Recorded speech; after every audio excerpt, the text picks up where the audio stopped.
Salut les petits trolls, salut les sixièmes. Donc l'idée de cette première vidéo, c'est de vous expliquer et de vous aider, pour ceux qui n'auraient pas réussi à faire le graphique ou qui voudraient l'améliorer, comment on fait un graphique et aller jusqu'à un début d'aide pour l'analyse et l'interprétation.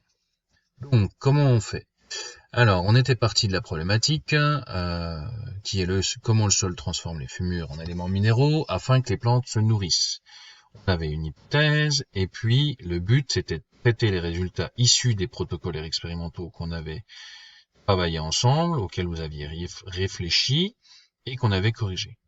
Donc on travaille sur ces résultats de manière à les exploiter. C'est pour ça qu'on fait une analyse et une interprétation.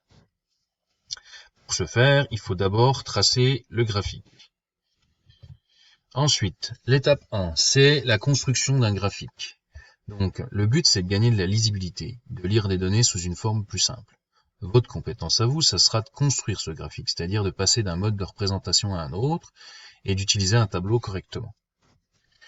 Donc, on a un tableau, toujours, c'est les résultats. Donc ici, ils sont sous forme plus ou moins brute, puisqu'en fait, ils ont été traités, puisqu'on a mesuré la taille de 20 plantules dans 20 semaines, et on a fait une moyenne pour les 3 fois où on a mesuré.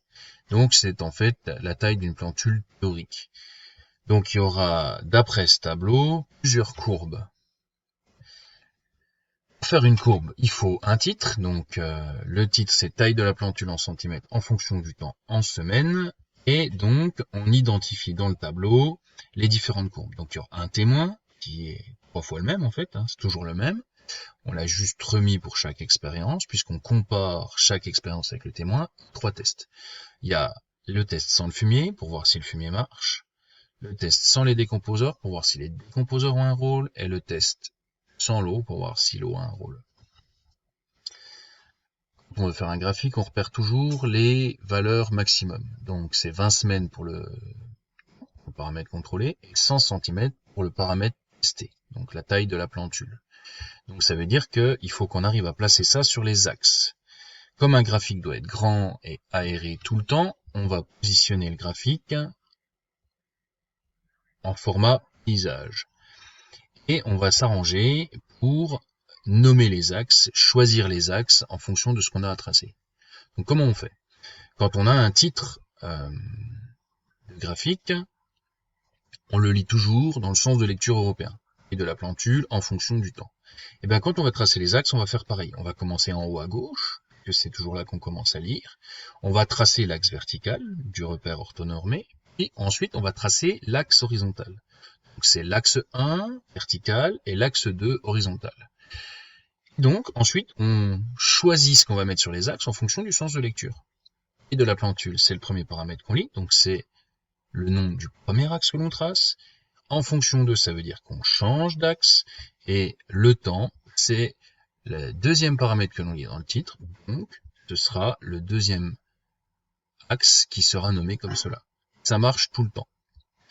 Bien sûr, il faut faire attention qu'on a assez de place pour passer nos maximums. Alors comment on fait ça?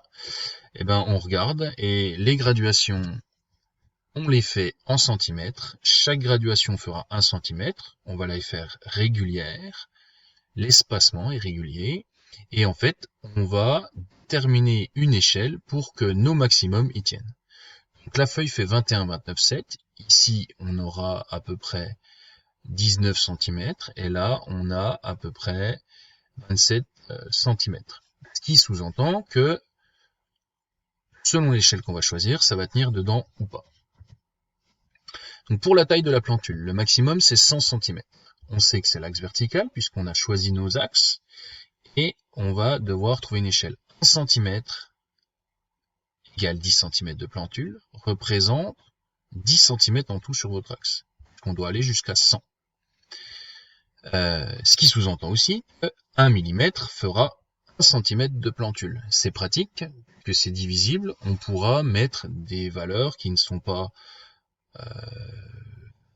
rondes, entre guillemets, qui ne sont pas des multiples de 0 ou de 5.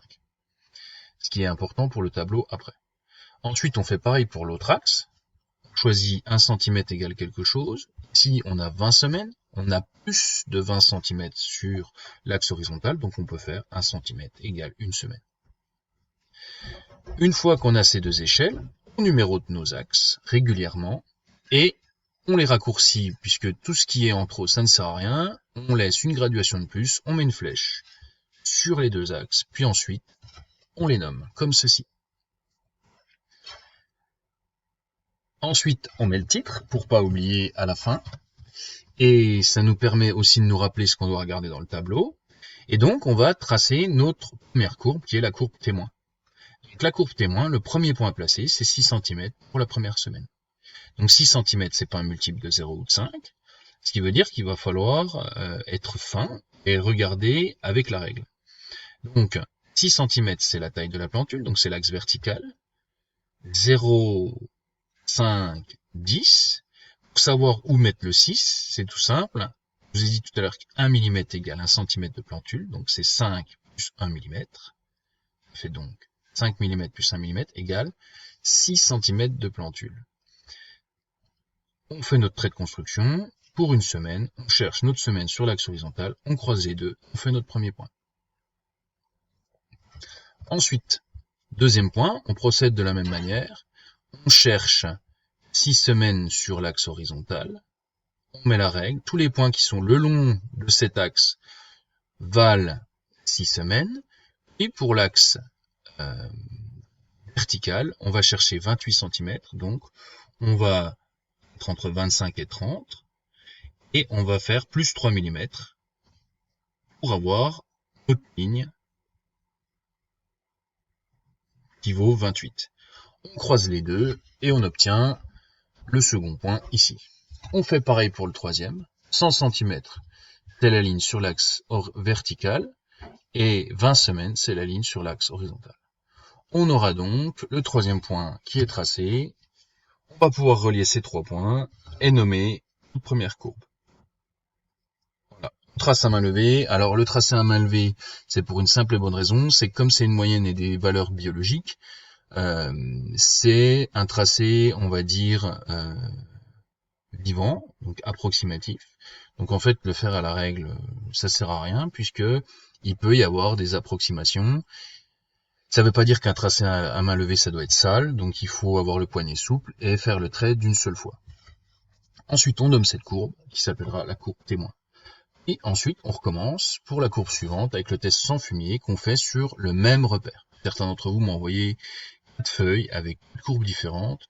Déjà, c'est du gâchis de papier, et en plus de ça, c'est mieux de les faire sur le même, comme ça vous pourrez comparer. Donc, on va faire la deuxième courbe. Donc, c'est le test, cette fois-ci, le test sans fumier. Donc, le premier point, c'est le même, donc il ne bouge pas. On le garde. On n'est pas obligé de repasser dessus pour éviter de trouver la feuille et de faire quelque chose qui sera plus sale. Ensuite, le deuxième point, c'est 22 6 semaines. Donc, on se place entre 20 et 25. On cherche 2 mm de plus. On trace un trait de construction ou pas. Du moment que vous êtes aligné avec une règle, ça peut suffire. Et puis, on va chercher la 6e semaine. On fait notre point. On continue.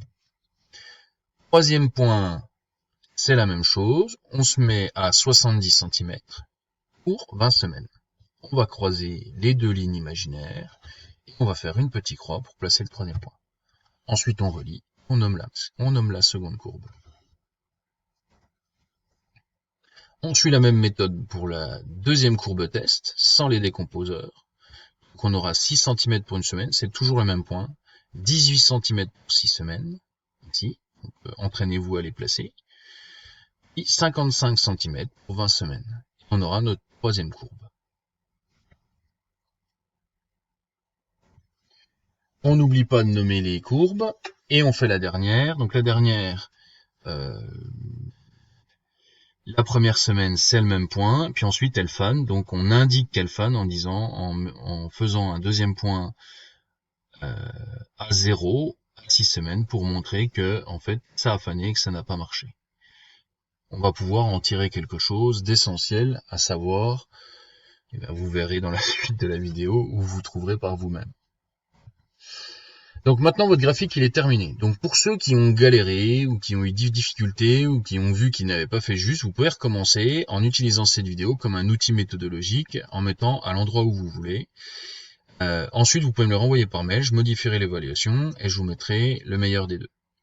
Pour les autres, vous pouvez analyser les résultats, c'est-à-dire décrire chaque courbe, les comparer entre elles par rapport aux témoins, puis interpréter, c'est-à-dire essayer de répondre à la question d'après ce que vous avez observé. Pour tous ceux qui ont fait le reste, vous irez à la fin de la vidéo, il y a un petit tableau pour vous entraîner qui est assez rigolo. Donc pour ceux qui vont analyser et interpréter, l'analyse elle commence toujours par je vois par exemple que cette courbe là qui est la courbe témoin représente la taille de la plantule qui augmente quand elle a tout. Donc elle augmente, on donne des valeurs, on ne fait pas point par point, on donne l'augmentation générale, on compare le témoin au test et on peut aussi comparer les tests entre eux. On peut sortir plein de choses de ce graphique. On va associer ça à ce que je vous avais donné en énoncé, de manière à essayer de trouver une réponse au problème, une conclusion.